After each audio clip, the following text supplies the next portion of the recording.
Welcome to exam विवेचना। तो आज की वीडियो का हमारा पहला प्रश्न है, नीचे दिए गए शब्दों का सही संधि वाला विकल्प पहचानिए। तो यहाँ पर शब्द है षट जमा आनन, तो इसका क्या होगा? तो जो विकल्प 3 है षडानन, ये इसका सही संधि हो जाएगा। अगला प्रश्न देखिए 2, नीचे दिए गए शब्दों का सही संधि वाला विकल्प पहचानिए। तो तत् का जमा तदनुसार का क्या होगा संधि? तो ये हो जाएगा तदनुसार। तो दूसरे का सही विकल्प यहाँ पर 3 हो जाएगा। अगला प्रश्न है 3, एक हथौड़ा वाला घर में और हुआ, किसकी पंक्ति है? पंक्ति है एक हथौड़ा वाला घर में और हुआ, तो ये पंक्ति हो जाएगी केदारनाथ अग्रवाल की। तीसरे का सही विकल्प 3 हो जाएगा। अगला प्रश्न है 4, नीचे दी गई शब्दों का सही संधि वाला विकल्प पहचानिए। तो जो निह जमा सेद, इसका क्या हो जाएगा? तो निह जमा सेद का हो जाएगा निषेध। चौथे का सही विकल्प यहाँ पर 2 हो जाएगा। अगला प्रश्न है 5, मिट्टी की बारात किसकी रचना है? तो जो रचना होगी मिट्टी की बारात, ये हो जाएगी शिव मंगल सिंह सुमन की। पांचवे का जो सही विकल्प हो जाएगा 3। अगले प्रश्न में बढ़ने से पहले आपको बता देता हूँ, हमारी टीम के द्वारा TGT Hindi, PGT Hindi, LT TET और एलटी कमीशन के लिए कोर्स लॉन्च कर दिए गए हैं। अगर आप इंटरेस्टेड हो तो संपर्क कर सकते हो। संपर्क करने के लिए आपको नंबर डिस्क्रिप्शन बॉक्स में दे दिया गया है। चलो नंबर बता भी दे देता हूँ मैं आपको, 8219312129। फिर से नंबर बता देता हूँ, 8219312129। देखिए अगला प्रश्न है 6, इनमें से कौन नागरिक पहचाननी सभा के संस्थापकों में नहीं है? तो जो नहीं होंगे तो वो हो जाएंगे विकल्प 4 रामचंद्र शुक्ल, ये नागरिक पहचाननी सभा के संस्थापकों में नहीं है। बाकी रामनारायण मिश्र, श्याम सुंदर दास, ठाकुर शिव सिंह, ये तीनों ही नागरिक पहचाननी सभा के संस्थापकों में गिने जाते हैं। अगला प्रश्न है 7, नीचे दिए गए शब्द का सही संधि विच्छेद वाला विकल्प पहचानिए। तो शब्द है दिग्गज, तो दिग्गज का हो जाएगा विकल्प 2 दिक जमा गज, दिग्गज बन जाएगा ये। आगे है 8, हिंदी साहित्य के प्रथम इतिहासकार कौन थे? तो हिंदी साहित्य के प्रथम इतिहासकार माने जाते हैं गारसा दत्तासी। तो गारसा दत्तासी के इतिहास ग्रंथ का क्या नाम है, अवश्य बताइएगा। अगला प्रश्न है 9, नीचे दिए गए शब्दों का सही संधि वाला विकल्प पहचानिए। तो यहाँ पर है परम जमा ईश्वर, तो इसका क्या होगा? परमेश्वर। 9वें का सही विकल्प 1 हो जाएगा। अगला प्रश्न है 10, भारतेंदु ने दिल्ली दरबार दर्पण निबंध को किस शैली में लिखा था? तो जो भारतेंदु हरिश्चंद्र थे, इनका निबंध है दिल्ली दरबार दर्पण, और इसे किस शैली में उनके द्वारा लिखा गया था? वर्णनात्मक निबंध शैली के तौर पर। अगले प्रश्न में बढ़ने से पहले आपको बता देता हूँ, हमारी टीम के द्वारा प्रैक्टिस सेट लॉन्च कर दिए गए हैं आपकी परीक्षा को मद्देनज़र रखकर। तो अगर आप इंटरेस्टेड हो तो संपर्क कर सकते हो। जो प्रैक्टिस सेट है ये सभी व्याख्यात्मक प्रैक्टिस सेट है। पहले आपको प्रैक्टिस सेट लगाने के लिए आएगा, उसके पश्चात आपको प्रत्येक प्रश्न का उत्तर व्याख्या के समेत मिलेगा, ठीक है ना। इससे आपको आपका जो प्रैक्टिस सेट तो क्लियर हो जाएगा, साथ में अलग प्रश्न भी आपके बनेंगे। इसलिए मोस्ट इम्पॉर्टेंट है, आपकी तैयारी को परखने के लिए अवश्य आप प्रैक्टिस सेट लीजिए और लगा के देखिए कैसी आपकी तैयारी हो रही है। इसी के साथ अगर अभी तक आप हमारे टेलीग्राम ग्रुप के साथ नहीं जुड़े हैं तो टेलीग्राम ग्रुप के साथ भी अवश्य जुड़िए। वहाँ पर मैं आपको महत्वपूर्ण PDF इत्यादि सेंड करता रहता हूँ। लिंक आपको डिस्क्रिप्शन बॉक्स में मिल जाएगा। चलिए अगला प्रश्न देख लेते हैं 11, नीचे दिए गए शब्द का सही संधि विच्छेद वाला विकल्प पहचानिए। शब्द है संविधान, तो संविधान का सही संधि विच्छेद क्या होगा? तो विकल्प 3 समजमा विधान, समजमा विधान का हो जाएगा संविधान। अगला प्रश्न है 12, न्यूनिया हजारी प्रसाद द्विवेदी के किस उपन्यास का चरित्र है? तो ये हो जाएगी बाणभट्ट की आत्मकथा की। यहाँ से देखिए बाणभट्ट की आत्मकथा क्या है, उपन्यास पिता की रचना है। हजारी प्रसाद द्विवेदी इसके उपन्यासकार हैं और न्यूनिया बाणभट्ट की आत्मकथा की पात्र होगी। अगला प्रश्न है 13, हिंदी वर्णमाला में अह और अह क्या है? तो ये दोनों ही अयोगवाह कहलाए जाते हैं।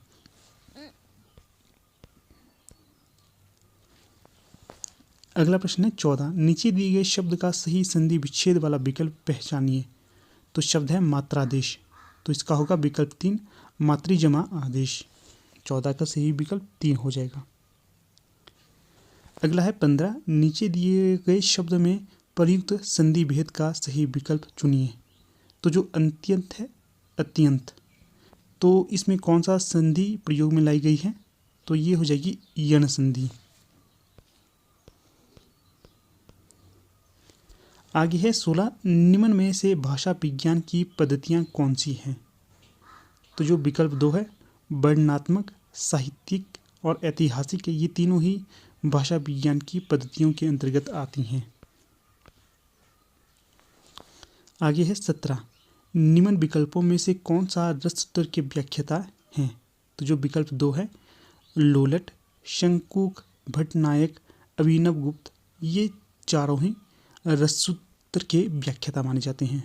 सबसे पहले जो भरत मुनि ने अपने रससूत्र को व्याख्यायित किया था, उसके पश्चात जो लोलट थे, शंकुक थे, भट्टनायक थे और अभिनव गुप्त थे, इन चारों ने ही उस रससूत्र के लिए अपनी अपनी व्याख्या प्रस्तुत की थी। अगला प्रश्न है 18, निम्न में से किसने आनंद कादंबनी के संपादन का कार्य किया था? तो ये किया था बद्री नारायण चौधरी प्रेमघन के द्वारा। 18 का सही विकल्प यहाँ पर 2 हो जाएगा। अगला प्रश्न है 19, ओडिशा के महान कवि कौन थे? तो जो ओडिशा के महान कवि माने जाते हैं सरला दास। 19 का सही विकल्प यहाँ पर 2 हो जाएगा। ऐसे जो लोक कवि या किसी क्षेत्र विशेष से संबंधित कवि हो, उनको आपने ध्यान में रखकर पढ़ना है, क्योंकि इस तरह के रैंडमली प्रश्न पूछे जाते हैं, ठीक है ना, तो ये महत्वपूर्ण हो जाते हैं। अगला प्रश्न है यहाँ पर 20, व्यंजन का व्यंजन से अथवा किसी स्वर से मेल होने पर जो परिवर्तन होता है उसे क्या कहते हैं? तो उसे कहते हैं व्यंजन संधि। तो सही विकल्प यहाँ पर 2 हो जाएगा। अब आगे हम फिर से 20 प्रश्नों को डिस्कस करेंगे, जिससे प्रश्नों की संख्या 40 हो जाएगी। तो चलिए देख लेते हैं अगला प्रश्न। देख यशोदा शिशु मुख में शकल विषव की माया, क्षण भर वह बन गई अचेतन हिल ना सकी कोमल काया, में कौन सा रस प्रयोग किया गया है? जो ये पंक्तियां हैं, तो यहाँ पर अद्भुत रस का वर्णन किया गया है, क्योंकि जब भगवान श्री कृष्ण ने अपना मुख खोला था तो यशोदा मैया ने उनके मुख के अंदर देखा था, तो उन्हें पूरा ब्रह्मांड दिख गया था। इससे वे अचंभित हो गई थी। तो इन्हीं पंक्तियों से यहाँ पर अद्भुत रस का प्रयोग किया गया है। अगला प्रश्न है 2, साप्ताहिक अखबार उदंत मार्तंड हर हफ्ते किस दिन पाठकों तक पहुँचाया जाता था? तो ये पहुँचाया जाता था मंगलवार को। तो इसी के साथ आपको एक दो तथ्य और बता देता हूँ कि जो उदंत मार्तंड पत्रिका है या साप्ताहिक अखबार है, इसे हिंदी का प्रथम हिंदी पत्रिका होने का गौरव प्राप्त है। इसे जो पंडित जुगल किशोर थे कानपुर के, उन्होंने कलकत्ता से निकाला था, ठीक है ना, कलकत्ता से। तो ये साप्ताहिक पत्रिका भी थी, इसका भी ध्यान रखना है आपने, और इसे हर मंगलवार को निकाला जाता था। अगला प्रश्न देखिए 3, चिर जीवो जोरी जुरे क्यों न स्नेह गंभीर, कौ घटी ये विष भानुजा वे हलधर के वीर, में कौन सा शब्द शक्ति प्रयोग में लाया गया है? तो जो पंक्तियां हैं यहाँ पर लाई गई है शाब्दिक व्यंजना शब्द शक्ति का प्रयोग किया गया है। तो तीसरे का सही विकल्प यहाँ पर 3 हो जाएगा। अगला प्रश्न देखिए 4, सागर सा गंभीर हृदय हो गिरी सा ऊंचा हो जिसका मन, में कौन सा अलंकार होगा? तो जो पंक्तियां हैं यहाँ पर हो जाएगा उपमा अलंकार। यहाँ पर उपमा की गई है, जिस कारण ये उपमा अलंकार वर्णित है। चौथे का सही विकल्प 1 हो जाएगा। आगे है 5, आधुनिक छपाई तकनीक का आविष्कारक किसे माना जाता है? तो जो आधुनिक छपाई तकनीक का आविष्कारक माना जाता है जॉन गुटेनबर्ग को माना जाता है। 5वें का सही विकल्प 4 हो जाएगा। अगला प्रश्न देखिए 6, कृष्ण गीतिका कृति के रचयिता कौन है? तो जो रचना है कृष्ण गीतिका, इसके रचयिता माने जाते हैं महात्मा तुलसीदास। बाकी सूरदास, नंददास, रसखान, ये चारों ही भक्ति काल के अंतर्गत आते हैं। तो जो रामचरितमानस है ये भी तुलसीदास जी की ही रचना है। इसमें आपने बताना है कितने इसमें खंड है या काल है और इसका जो मतलब भाषा थी, कौन सी भाषा इसमें प्रयोग की गई है, ये दो प्रश्न यहाँ से बताने हैं। अगला प्रश्न देखिए 7। वह आता दो टूक कलेजे से करता, पछताता पथ पर आता, पेट पीठ दोनों मिलकर है एक, चल रहा लकुटिया टेक, मुट्ठी भर दाने को भूख मिटाने को, मुंह फटी पुरानी झोली को फैलाता, दो टूक कलेजे के करता, पछताता पथ पर आता में कौन सा छंद होगा? तो यहाँ पर जो छंद होगा तो ये मुक्त छंद होगा। तो जो मुक्त छंद है इसका सबसे ज़्यादा प्रयोग किया गया था छायावाद में। और किस कवि विशेष के द्वारा इसका छायावाद में प्रयोग किया गया था? जो महाकवि निराला थे उनके द्वारा इसे प्रयोग में लाया गया था। आगे है, किसी आदर्श लिखाई का हूबहू अनुकरण क्या कहलाता है? तो किसी आदर्श लिखाई का हूबहू अनुकरण कहलाता है अनुलेख। 8वें का सही विकल्प 1 हो जाएगा। जो आज का प्रश्न पत्र है ये मैं कहूँगा एलटी कमीशन, एलटी टेट और जेबीटी टेट के जो बच्चे तैयारी कर रहे हैं उनके लिए मोस्ट इंपॉर्टेंट रहने वाला है। उसी से संबंधित प्रश्न भी पूछे गए हैं इसमें। और बाकी जो DSSB पीजीटी हिंदी या टीजीटी हिंदी की तैयारी कर रहा है उसके लिए भी ये महत्वपूर्ण होने वाला है। अगला प्रश्न है, जो अलंकार शब्द और अर्थ दोनों पर आधारित रहकर दोनों की चमत्कारी करते हैं वहाँ पर कौन सा अलंकार होता है? तो वहाँ पर होता है उभय अलंकार। 9वें का सही विकल्प बी हो जाएगा या 2 हो जाएगा। अगला प्रश्न देखिए 10। शब्द की जिस शक्ति से क्या है, शब्द की जिस शक्ति के कारण किसी शब्द का मुख्य अर्थ समझा जाता है तो वहाँ पर कौन सी शब्द शक्ति होती है या कौन सी शब्द शक्ति कहलाती है वहाँ पर? तो ये होती है अभिधा। फिर से बता देता हूँ, शब्द की जिस शक्ति के कारण किसी शब्द का मुख्य अर्थ समझा जाता है तो वहाँ पर अभिधा शब्द शक्ति होती है। अगला है 11। साक्षात्कार करते समय प्रश्नों की रूपरेखा कैसी होनी चाहिए? तो जो साक्षात्कार करते समय प्रश्नों की रूपरेखा स्पष्ट व पारदर्शी होनी चाहिए। ठीक है, जब कोई इंटरव्यू लिया जाता है उसमें स्पष्ट व पारदर्शी प्रश्नों की रूपरेखा प्रस्तुत करनी चाहिए। अगला प्रश्न है 12। जब उपमान और उपमेय में अभिन्नता या अभेद दिखाया जाए तो वहाँ पर कौन सा अलंकार होगा? तो वहाँ पर रूपक अलंकार होगा। रूपक अलंकार उस समय प्रयोग में लाया जाता है जब उपमान और उपमेय में अभिन्नता या अभेद दिखाया जाए, उस समय रूपक अलंकार का प्रयोग किया जाता है। अगला प्रश्न देखिए 13। खोजते हैं सांवरे को हर गली हर गांव में, आ मिलो अब श्याम प्यारे आमली की छाँव में, आपकी मनमोहिनी छवि बांसुरी की तांजो, गोप ग्वालों के शरीर में बसी ज्यों जान जो में मुख्य छंद कौन सा होगा? तो यहाँ पर जो छंद होगा तो ये गीति का छंद होगा। तो 13 का सही विकल्प 2 हो जाएगा, गीति का। अगला प्रश्न है यहाँ पर 14। मधुकर्ण किसका काव्य संग्रह है? तो जो काव्य संग्रह हो जाएगा मधुकर्ण तो ये हो जाएगा भगवती चरण वर्मा का। तो 14 का सही विकल्प 3 हो जाएगा। अगला प्रश्न देखिए 15। रही खरकती हाय शूल सी पीड़ा उर में दशरथ की, गलानी त्रास वेदना विमंडित शाप कथा वे कह ना सके। इन पंक्तियों में कौन सा रस निहित है? तो यहाँ पर करुण रस निहित है। यहाँ पर जो महाराज दशरथ की स्थिति करुणा में हो रही है। अगला प्रश्न देखिए 16। कर कानन कुंडल मोर पंखा उर पे बनमाला विराजती में कौन सा अलंकार होगा? तो जो यहाँ पर पंक्तियाँ हैं इनमें अनुप्रास अलंकार का प्रयोग किया गया है। देखिए कर कानन कुंडल, यहाँ पर वर्णों का फिर से ये वर्ण एक दूसरे से मिल रहे हैं फिर से क करके। ठीक है। अगला प्रश्न है 17। उपभोक्ताओं के मन में आकर्षण पैदा कर अपनी पैठ बनाने के लिए कौन सा विज्ञापन होता है? तो ये हो जाता है अनुनय विज्ञापन।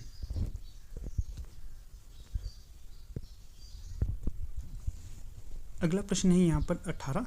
अग्निपथ के पार चंदन चांदनी का देश किसकी पंक्ति है? महत्वपूर्ण और अत्यधिक पूछे जाने वाली पंक्ति है ये। अग्निपथ के पार चंदन चांदनी का देश, ये पंक्ति हो जाएगी महादेवी वर्मा की। तो 18 का सही विकल्प यहाँ पर 4 हो जाएगा, महादेवी वर्मा। अगला प्रश्न है 19।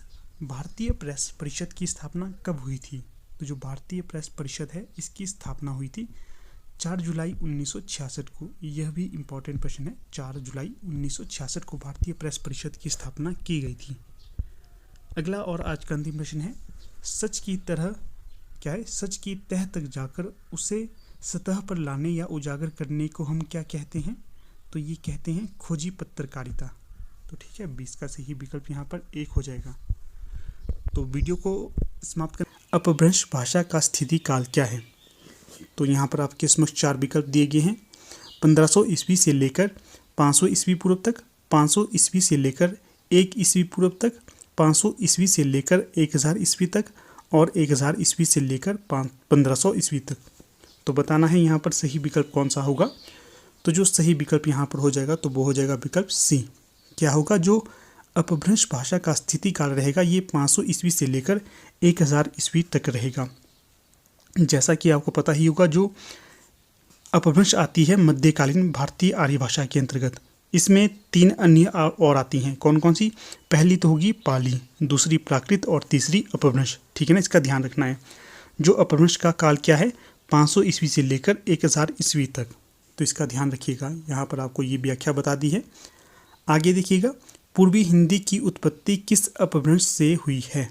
विकल्प में है ब्राचड, शौरसैनी, अर्धमागधी या मागधी।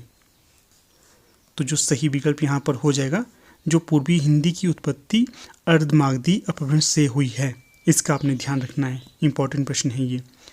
आगे देखिएगा, बाकी जो विकल्प है ब्राचड, ब्राचड का उत्पन्न हुआ है सिंधी से, और जो शौरसैनी है इसका पश्चिमी हिंदी से, मागधी का बिहारी हिंदी से। जो ज़्यादातर पूछी जाती है, एक तो ये हो जाएगी शौरसैनी हिंदी और दूसरी पूर्वी हिंदी। इन दो के बारे में ज़्यादा पूछा जाता है। अगला प्रश्न है यहाँ पर, मेरठ, सहारनपुर, बिजनौर किस बोली के क्षेत्र में आते हैं? खड़ी बोली, ब्रजभाषा, कन्नौजी या अवधी। तो जो मेरठ, सहारनपुर, बिजनौर है ये आते हैं आपकी खड़ी बोली के अंतर्गत। इसका भी ध्यान रखना है। ठीक है, अगला प्रश्न फिर से रिपीटेड है, मेरठ वाला ही है, भाषा वाला।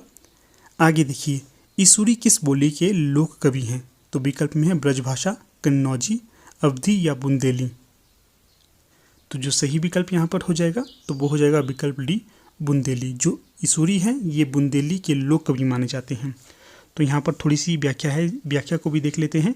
जो ईसुरी है ये बुंदेली बोली के प्रमुख लोक कवि हैं।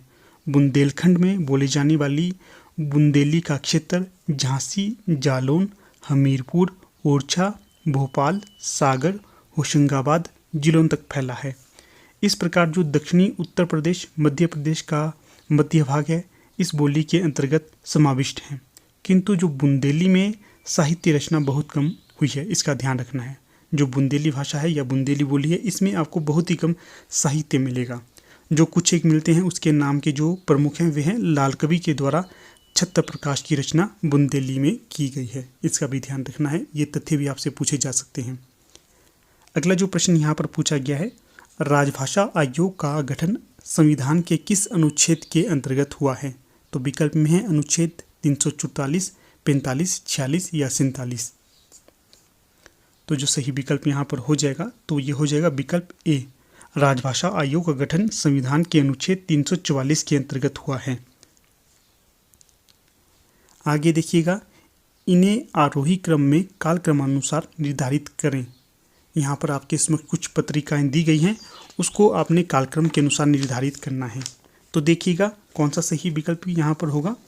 तो जो विकल्प 1 है, सबसे पहले उदंत मार्तंड, उसके पश्चात प्रजामित्र, फिर प्रजा हितैषी और आखिर में आएगी हरिश्चंद्र मैगजीन।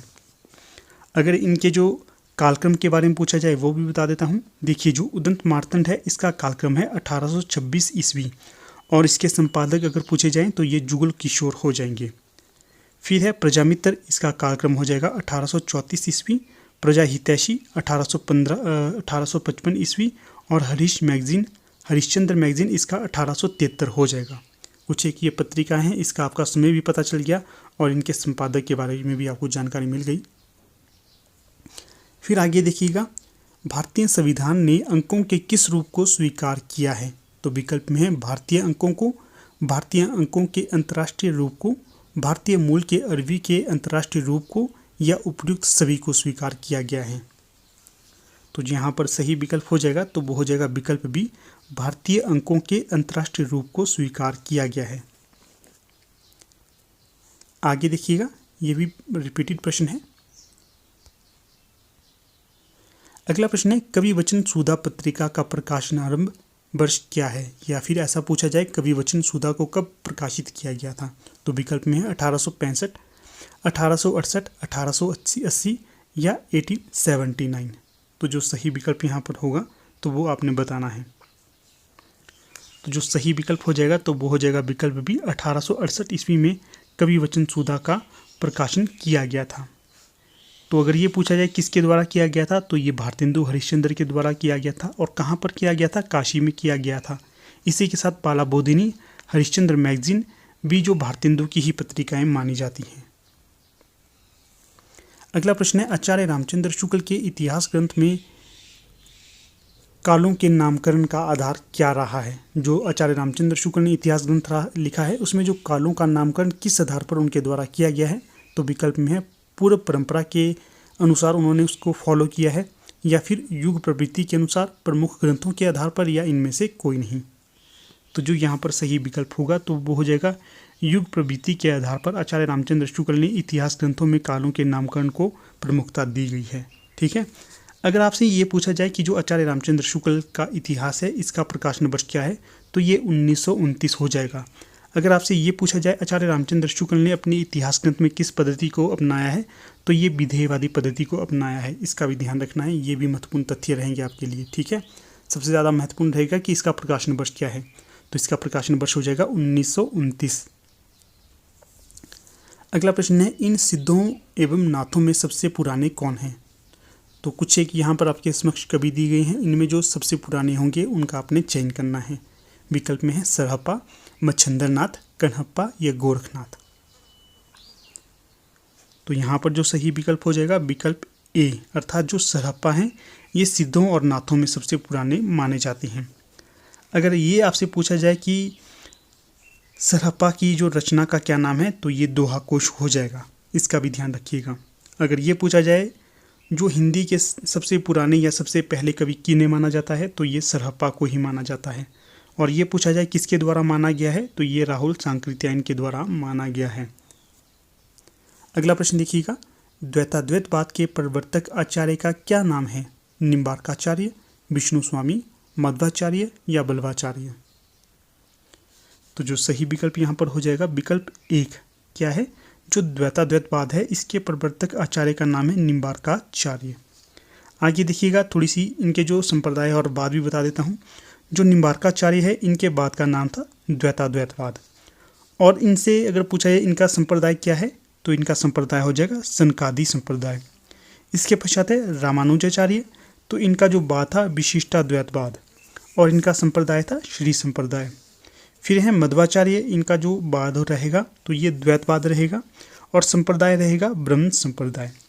फिर जो विष्णु स्वामी है इनका जो बाद है शुद्धाद्वैतवाद है और जो संप्रदाय है रुद्र संप्रदाय है। इसी प्रकार जो बल्लभाचार्य है इनका भी बाद शुद्धाद्वैतवाद रहेगा और संप्रदाय इनका रुद्र रहेगा। अगला प्रश्न देखिएगा, अब सूफी काव्य परंपरा की सर्वश्रेष्ठ रचना कौन सी है? विकल्प में है आपके समक्ष मधुमालती, मृगावती, माधवानल, कामकंदला, पद्मावत। तो यहाँ पर जो सही विकल्प हो जाएगा सूफी काव्य परंपरा की सर्वश्रेष्ठ रचना पद्मावत को माना जाता है। अगर ये प्रश्न पूछा जाए कि जो पद्मावत है किसकी रचना होगी, तो ये हो जाएगी मलिक मोहम्मद जायसी की रचना। अगर आपसे ये पूछा जाए इसका प्रकाशन वर्ष क्या है, तो ये 1540 इसका रचना काल माना जाता है। ठीक है। अगर आपसे ये पूछा जाए इस महाकाव्य में खंड कितने हैं, तो इसमें 57 खंड होंगे। इसका ध्यान रखना है कि ये है महाकाव्य। ठीक है, इसे महाकाव्य माना जाता है पद्मावत को। अगर आपसे ये पूछा जाए इसमें किस भाषा का प्रयोग किया गया है या किस बोली का प्रयोग किया गया है, तो अवधी भाषा या अवधी बोली का इसमें प्रयोग किया गया है। तो इन तथ्यों को ध्यान में रखना है आपने। बाकी देखिएगा जो मृगावती है ये कुतुबुन की रचना हो जाएगी। फिर मधुमालती ये मंझन की रचना हो जाएगी। माधवानल, कामकंदला ये आलम की रचना हो जाएगी। इनको भी ध्यान में रखना आपने। अगला और आज का अंतिम प्रश्न देखिएगा, लोक नायक वही हो सकता है जो समन्वय करने का अपार धैर्य लेकर आया हो, उनका सारा काम समन्वय की विराट चेष्टा है। ये कथन किस लेखक का होगा? आचार्य हजारी प्रसाद द्विवेदी, आचार्य रामचंद्र शुक्ल, आचार्य महावीर प्रसाद द्विवेदी या डॉक्टर नगेंद्र। तो जो यहाँ पर सही विकल्प हो जाएगा कि जो लोकनायक वही हो सकता है जो समन्वय करने का अपार धैर्य लेकर आया हो, उनका सारा काम समन्वय की विराट चेष्टा है। तो ये कथन कहा था आचार्य हजारी प्रसाद द्विवेदी के द्वारा। ठीक है, तो सही विकल्प यहाँ पर विकल्प ए हो जाएगा। तो अब यहाँ पर अपनी वीडियो का हम समापन कर लेते हैं। आप लोग वीडियो के अंत तक बने रहे, इसका बहुत बहुत धन्यवाद। अगर आपके कोई डाउट हैं, कोई प्रश्न है, तो आप अवश्य कमेंट बॉक्स के माध्यम से पूछ सकते हैं। तो इसी के साथ आपको ये भी बता देता हूँ जाते जाते, हमारा टेलीग्राम चैनल है, अगर अभी तक आप उसके साथ नहीं जुड़े हैं तो आप उसके साथ भी जुड़ सकते हैं। आपको इसका लिंक भी डिस्क्रिप्शन बॉक्स में मिल जाएगा। तो ठीक है, थैंक यू।